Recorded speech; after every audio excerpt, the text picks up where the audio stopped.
For years, viewers across the United States turned to Norah O'Donnell as a steady and reassuring voice in times of uncertainty.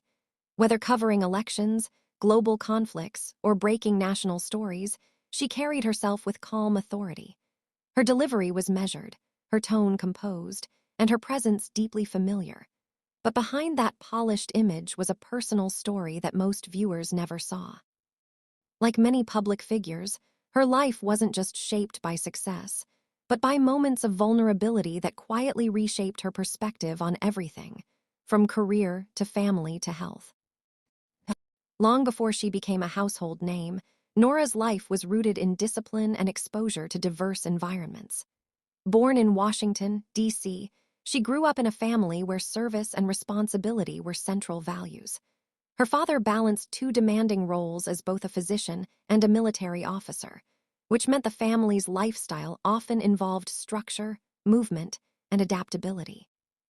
These early influences instilled in her a sense of focus and resilience that would later define her approach to journalism. Her childhood wasn't confined to a single culture or city. When she was still young, her family relocated to South Korea due to her father's military assignment. Living in Seoul introduced her to a completely different way of life, far removed from the familiarity of Texas. It was during this period that she unknowingly took her first step toward broadcasting. Participating in educational video recordings, she experienced what it felt like to communicate through a camera, something that would later become central to her identity. After returning to the United States, she continued her education with a clear sense of direction. She eventually attended Georgetown University, where she studied philosophy. This choice wasn't accidental. Philosophy sharpened her ability to question, analyze, and understand complex issues, skills that would later become essential in her reporting. It wasn't just about gathering facts, it was about interpreting them and presenting them in a meaningful way. Her career didn't begin in front of cameras, but behind the scenes. Working as a writer covering Capitol Hill, she developed a strong understanding of political systems and policymaking. It was demanding work that required attention to detail and clarity in communication. Over time, this foundation allowed her to transition into television journalism with confidence, bringing depth and credibility to her reporting. As her career progressed, she became associated with major news platforms. Her work spanned across networks, and she earned a reputation as someone who could handle high-pressure reporting with professionalism.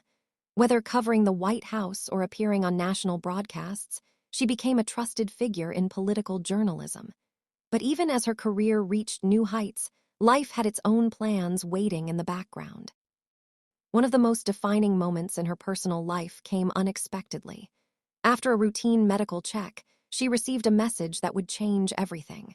Initially, there was an assumption that it might be something minor, something manageable, but the reality turned out to be far more serious. She was diagnosed with melanoma, a form of skin cancer that can be life-threatening if not treated early.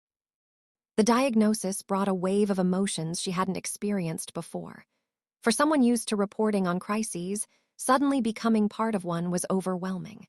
Fear, uncertainty, and vulnerability replaced the usual sense of control she maintained in her professional life. It was a moment that forced her to confront something deeply personal, the fragility of life itself.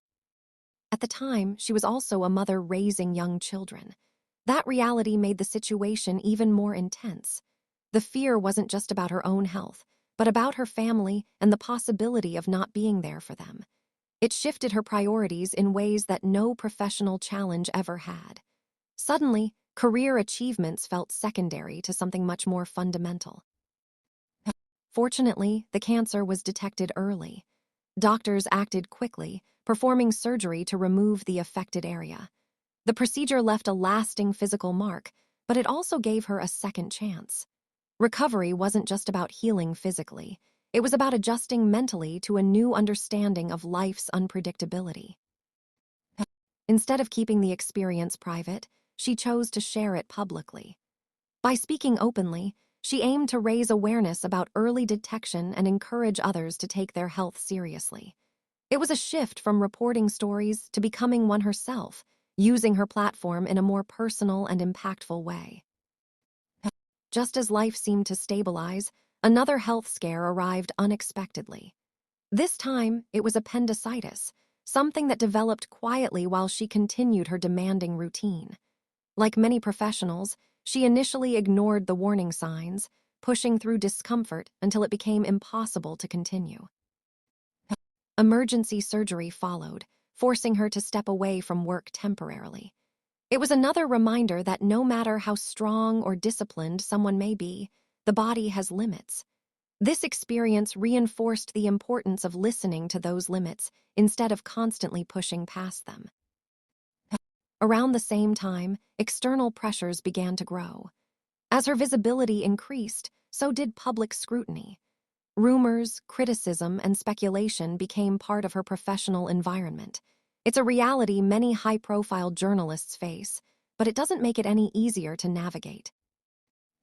One recurring narrative involved alleged tensions within the newsroom.